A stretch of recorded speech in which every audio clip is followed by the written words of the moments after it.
Hi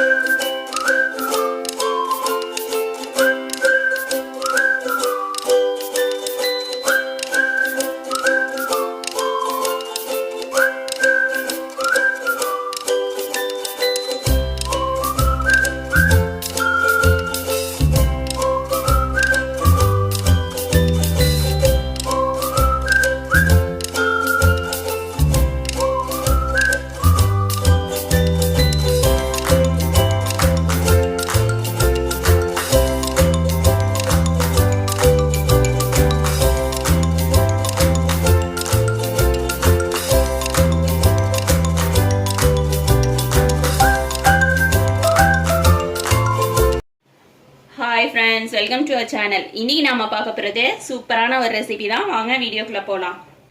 ஒரு mixing பவுல்ல மைதா add பண்ணிக்கலாம். அது கூடவே சீனியை வந்து நான் பவுடர் பண்ணி வச்சிருக்கேன். அதை ஆட் பண்ணிக்கலாம். நான் இதோட அளவுகள் எல்லாமே டிஸ்கிரிப்ஷன் பாக்ஸ்ல கொடுக்குறேன், செக் பண்ணிக்கோங்க. இப்போ மைதாவையும் சீனியையும் நல்லா மிக்ஸ் பண்ணிக்கலாம்.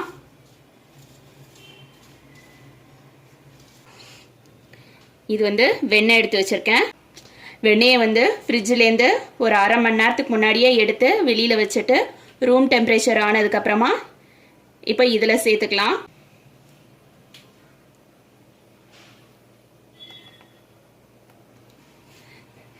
வெண்ணெய் பார்த்தீங்கன்னாக்கா குக்கிங் பட்டன் சொல்லிட்டு இருக்கோம், அதுதான் வந்து யூஸ் பண்ணணும் கேக்குக்கு பிஸ்கட்க்கு எல்லாத்துக்கும். சப்போஸ் உங்ககிட்ட வீட்லேயே உருக்கின வெண்ணெய் இருந்துச்சுன்னா அதை எடுத்துக்கோங்க. இப்போ இதை ஆட் பண்ணிட்டு நல்லா மிக்ஸ் பண்ணிடலாம்.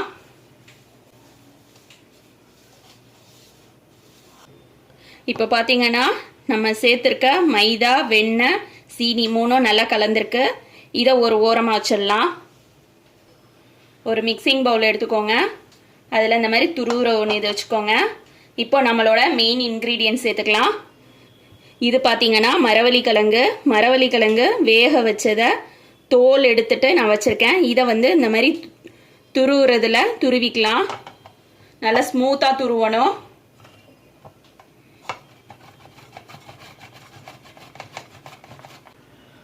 இப்போ பார்த்தீங்கன்னா மரவள்ளி கிழங்க இந்த அளவுக்கு நல்லா துருவி வச்சிருக்கேன். இதை வந்து நம்மளோட இந்த மாவுல ஆட் பண்ணிக்கலாம். மரவள்ளி கிழங்கு சேர்த்ததுக்கப்புறமா நல்லா கலந்து விட்டுக்கலாம். தண்ணி எதுவும் சேர்க்கக்கூடாது. மரவள்ளி கிழங்கு சேர்த்து நல்லா கலந்ததுக்கப்புறமா இப்போ கொஞ்சமாக பைண்டிங்காக நம்ம பால் சேர்த்துக்கலாம். நிறைய ஊற்றக்கூடாது, கொஞ்சமாக தான் ஊற்றணும். இப்போ பார்த்தீங்கன்னா நம்மளோட பிஸ்கட் மாவு ரெடி ஆயிடுச்சு. கொஞ்சமாக வாசனைக்கு நான் வந்து பைனாப்பிள் எசன்ஸ் ஆட் பண்ண போகிறேன். உங்ககிட்ட என்ன எசன்ஸ் இருக்கோ அதை ஆட் பண்ணிக்கோங்க. சப்போஸ் உங்ககிட்ட எசன்ஸ் இல்லை அப்படின்னாக்கா ஏலக்காவை தூள் பண்ணிட்டு கூட கொஞ்சமாக சேர்த்துக்கோங்க.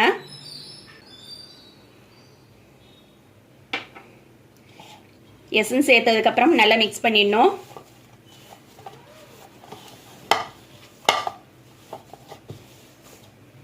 அப்புறமா மாவு பிசைஞ்சதுக்கு அப்புறமா உருண்டை போட்டுக்கலாம். ஒரே சைஸ்ல உருண்டை போட்டுட்டு உங்களுக்கு நான் காட்டுறேன். இப்போ நம்மளோட உருண்டையெல்லாம் ரெடியா இருக்கு. இப்போ இதை எடுத்துட்டு நல்லா இந்த மாதிரி உருட்டிட்டு இங்க பாத்தீங்கன்னா மரவள்ளி கிழங்கு கொஞ்சமா துருவுனது எடுத்து வச்சிருக்கேன். இதை வந்து ஃபுல்லா கோட்டிங் கொடுத்துடணும்.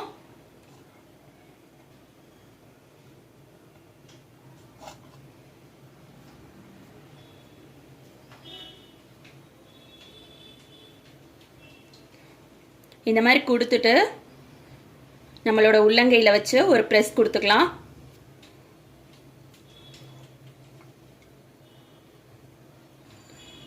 இந்த சைஸ் போதும். அதே மாதிரி ரொம்ப திக்னஸ் கொடுக்கக்கூடாது, இந்த அளவுக்கு தான் திக்னஸ் கொடுக்கணும். இதே மாதிரி எல்லாத்தையும் நான் ரெடி பண்ணிட்டு காட்டுறேன். இப்போ பார்த்தீங்கன்னா நம்மளோட மரவள்ளி கிழங்கு பிஸ்கட் வந்து உருண்டையெல்லாம் ரெடி ஆயிடுச்சு. இப்போ இதை வந்து நான் அவனில் பேக் பண்ண போகிறேன். சப்போஸ் உங்ககிட்ட அவன் இல்லை அப்படின்னாக்கா நீங்கள் அடுப்பில் கடாய் வச்சுட்டு கடாயில் ஒரு ஸ்டாண்டு போட்டுட்டு அதுக்கு மேலே வந்து ஒரு பிளேட் வச்சு பிளேட் உள்ள கொஞ்சமாக எண்ணெய் இல்லை வெண்ணெய் ஏதாவது தடவிட்டு அதில் இந்த பிஸ்கட் மாவுகளெல்லாம் அடுக்கிட்டு அடுப்பை சிம்மில் வச்சு ஒரு 45 மினிட்ஸ் வச்சு எடுத்தீங்கன்னாக்கா உங்களுக்கு அடுப்பில் பிஸ்கட் ரெடி ஆகிடும்.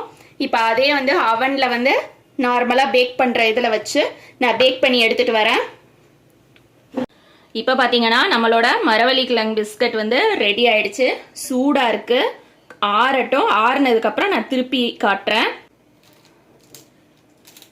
பிஸ்கட் எந்த அளவுக்கு கலர் வந்திருக்குன்னு சொல்லிட்டு. ஆறுனதுக்கப்புறம் ஃபுல்லாக நான் உடச்சி காட்டுறேன். இங்கே பாருங்கள், இந்த அளவுக்கு கலராக இருக்கும். இப்போ உடைக்க முடியாது, சூடாக இருக்குது. என்னோட அவனில் 180 டிகிரி சென்டிகிரேட்டில் 35 மினிட்ஸ் வச்சோனையும் பிஸ்கட் ரெடி ஆயிடுச்சு. உங்களோட அவனுக்கு தகுந்த மாதிரி நீங்கள் டைமிங் செட் பண்ணி இதே மாதிரி நீங்களும் பேக் பண்ணுங்கள்.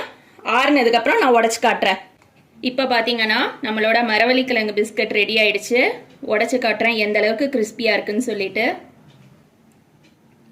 இது பாருங்கள், நல்ல கிறிஸ்பியாக இருக்குது. பேக் சைடும் பாருங்கள், நல்லா புரிஞ்சிருக்கு. உடச்சே காட்டுறேன். சாஃப்டாகவும் இருக்கும் உள்ளுக்குள்ளே, அதே நேரத்தில் நல்ல கிறிஸ்பியாக இருக்கும். இது மரவள்ளி கிழங்கு பிஸ்கட்னு சொல்லிட்டு நம்ம சொன்னாதான் மற்றவங்களுக்கு தெரியும். அந்த அளவுக்கு இது வந்து கண்டுபிடிக்க முடியாது. டேஸ்ட்டும் பார்த்தீங்கன்னா ரொம்ப சூப்பராக இருக்கும். இதே மாதிரி நீங்களும் உங்கள் வீட்டில் செஞ்சு பாருங்கள். தேங்க்ஸ் ஃபார் வாட்சிங்.